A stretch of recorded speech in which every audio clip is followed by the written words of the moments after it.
Trauma can open the door for deep demonic influence because it creates an in-depth emotional as well as spiritual wounds that distort a person's reality, the truth. This is why there's a lot of people, and I could tell a lot of people whenever they've been traumatized, not all the time, but because of how they view absolute truth. They won't see absolute truth as absolute truth, and they'll question everything. Some things are just meant to be taken if it's from the word of God. And I don't mean that you can't ask God a question. I mean like, is that real? That's not real. No, that's not real. This is real. And then they start to hang on to more of what they perceive as truth. That's because trauma messed them up psychologically. The enemy does that. It could come whenever somebody experiences pain, such as rejection, betrayal, different things like that. And you have guilt and shame. They become spiritual entry points. And that's where demons come in at. The Apostle Paul warned, don't give the enemy a foothold.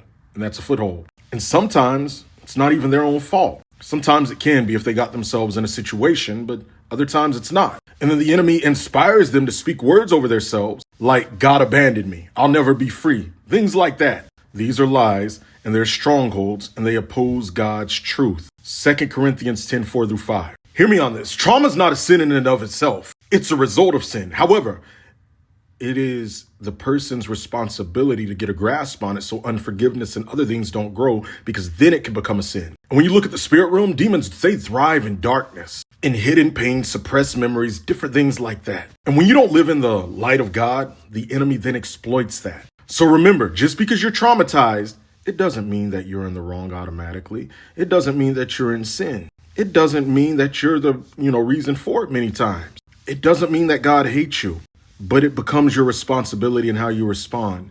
And it can become a sin if you hold on to unforgiveness and allow it to fester and turn into bitterness. I hope that helps. Hit follow for more. The deadline is days away. For those of you that want to learn more about forgiveness, because as mentioned, a lot of people don't know that whenever you don't forgive, according to Jesus, you won't be forgiven. And it can be an entry points to demons of torment, according to Jesus. We're going to be teaching on deliverance from that, deliverance from witchcraft, mastering lust, recognizing the influence of witchcraft, and a lot more. To be added to the email list, if you're watching from Instagram, inbox me the word join and a link will be sent to you. And that's where you can sign up at.